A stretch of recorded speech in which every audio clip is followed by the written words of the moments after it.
Et si le pire venait de commencer? La Russie vient de franchir une ligne rouge. En seulement quelques jours, elle teste pour la première fois 2 armes nucléaires inédites. Le missile Bourevestnik, insaisissable pour tous les systèmes de défense, et la torpille Poséidon, conçue pour frapper en silence les côtes adverses. Jamais, depuis la fin de la guerre froide, une telle démonstration n'avait secoué les experts occidentaux. Mais alors que tous les regards sont braqués sur ces essais, Moscou frappe à nouveau. L'armée russe s'empare de la plus grande mine de charbon d'Ukraine. Le cœur énergétique du pays tombe entre ses mains. Pour Kiev, la perte de ce site stratégique aggrave la vulnérabilité économique, laissant l'Ukraine à la merci de la pression russe. Le monde entier vacille. La menace d'une nouvelle course nucléaire s'ajoute au risque d'un effondrement énergétique. L'Occident semble pris de court, sans riposte claire face à la montée en puissance de Moscou. Comment l'Ukraine et ses alliés peuvent-ils répondre à cette double offensive? Les prochaines heures seront décisives pour l'avenir de la région. Jamais la puissance militaire russe n'a atteint un tel niveau de sophistication ni de menace. En moins de 7 jours, Moscou a testé Bourevestnik et Poséidon, 2 armes nucléaires qui redéfinissent les règles du jeu mondial. Ce ne sont pas de simples innovations. Elles incarnent une rupture radicale dans la doctrine de dissuasion. Révélées il y a 6 ans par Vladimir Poutine, Bourevestnik et Poséidon comptent parmi les 6 super-armes qui ont sidéré les experts occidentaux, déjà inquiets devant les missiles hypersoniques déployés sur le front. Mais ce nouveau bond technologique est plus effrayant encore. Poséidon, en particulier, fait passer Sarmat, la terreur nucléaire de la guerre froide, pour un vestige du passé. Cette torpille autonome à propulsion nucléaire peut parcourir des milliers de kilomètres sous l'eau, en silence, pour frapper les côtes adverses sans alerte et avec une puissance dévastatrice. Impossible de contrer un tel engin. Radars et boucliers antimissiles restent impuissants face à une attaque surgissant des abysses. Désormais, aucun territoire n'est vraiment à l'abri, et la certitude de sécurité occidentale s'effondre. L'équilibre stratégique bâti depuis la fin de la guerre froide vacille brutalement. Chaque jour, l'invulnérabilité supposée de l'Occident et de la Russie s'érode. Mais quel secret cachent vraiment ces armes? Et pourquoi provoquent-elles autant d'angoisse chez les dirigeants du monde entier? Au même moment, un autre front s'ouvre. L'armée russe s'empare de la plus grande mine de charbon d'Ukraine, aggravant la crise énergétique et économique du pays.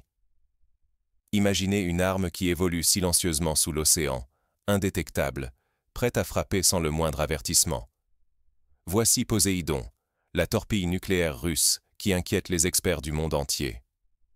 Poséidon n'est pas une torpille ordinaire. C'est un drone sous-marin autonome, équipé d'une ogive nucléaire, capable de parcourir des milliers de milles marins tout en échappant aux radars et défenses existantes. Grâce à son moteur nucléaire, il peut demeurer caché pendant des semaines, voire des mois. Sa mission, détruire des bases côtières ou anéantir un groupe naval entier. Le pire scénario? Une explosion au large générerait un tsunami radioactif, engloutissant des régions entières. Plus qu'une simple frappe, une arme de terreur, capable de changer le cours d'une guerre en un instant. La Russie a désormais un sous-marin dédié à Poséidon, le Belgorod.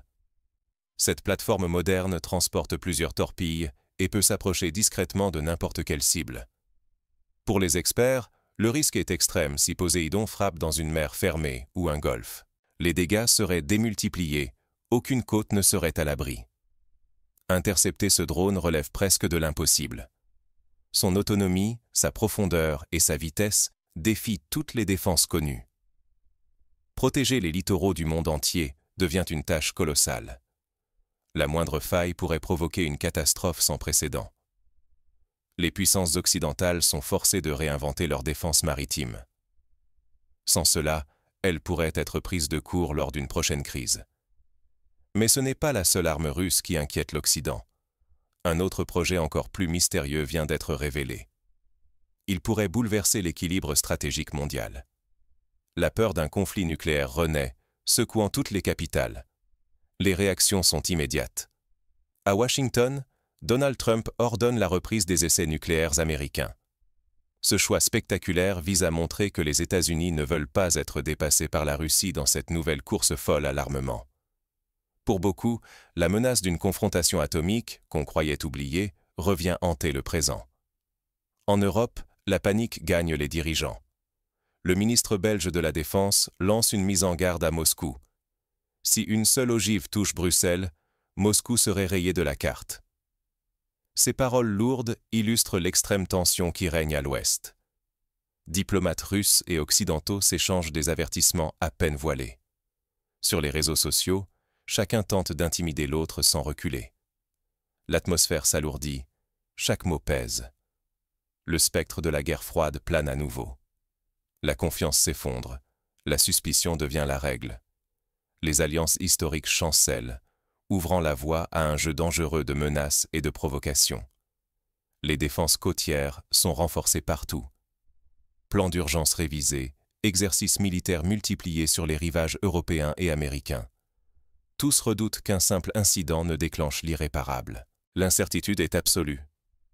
Une erreur, une provocation, et le monde pourrait sombrer dans une guerre nucléaire incontrôlable. Depuis la chute du mur de Berlin, la paix n'a jamais semblé aussi fragile. Les populations retiennent leur souffle, conscientes qu'une étincelle suffirait à embraser la planète. Dans ce climat toxique, la moindre escalade peut tout faire basculer. Mais un nouvel acteur va bientôt frapper au cœur de la crise. En Ukraine, la défaite ne se joue plus seulement sur les champs de bataille, mais s'enracine désormais dans les profondeurs du sol. La capture de la mine Pokrovska par l'armée russe provoque un choc économique majeur. Cette mine n'était pas un simple site industriel. Elle représentait le cœur de la production de charbon coquet-fiable du pays, indispensable à toute l'industrie sidérurgique ukrainienne. Privée de cette ressource vitale, l'Ukraine perd son principal carburant pour les hauts fourneaux. Le secteur de l'acier, déjà frappé par la perte de Mariupol, avait vu sa production nationale s'effondrer de près de 40%. Aujourd'hui, la chaîne logistique est rompue. Les exportations de métal deviennent quasi impossibles. Les usines ralentissent, les ouvriers sont mis à l'arrêt, et l'économie s'enfonce dans la dépendance. L'Ukraine ne survit plus que grâce à l'aide extérieure. Selon Alexandre Dutchak, seule une aide financière massive de l'Occident permet d'éviter l'effondrement total. Si l'industrie s'écroule, Moscou décroche une victoire stratégique, et la sécurité énergétique de l'Europe vacille elle aussi. Mais la crise ne s'arrête pas là. Derrière l'offensive souterraine, Moscou joue aussi la carte de l'intimidation nucléaire. L'arme véritable, c'est l'innovation stratégique. Désormais, la force brute ne suffit plus. Seule la capacité à anticiper et à réinventer les règles du jeu fait la différence. La Russie ne se limite plus aux missiles ou aux torpilles. Par ses décisions énergétiques et économiques, elle bouleverse l'ordre établi. En quelques jours, elle a non seulement frappé militairement, mais aussi mis en péril la sécurité énergétique ukrainienne, et, par extension, celle de toute l'Europe. L'Occident ne peut plus se contenter de réagir. Il doit prendre l'initiative, innover en technologie, diplomatie et économie, sous peine de rester en arrière. Car derrière cette escalade plane un risque majeur, notre capacité collective à sauvegarder la paix et la stabilité mondiale. Celui qui se contente de suivre subira. La question n'est plus qui possède l'arme la plus puissante, mais qui saura inventer les réponses de demain.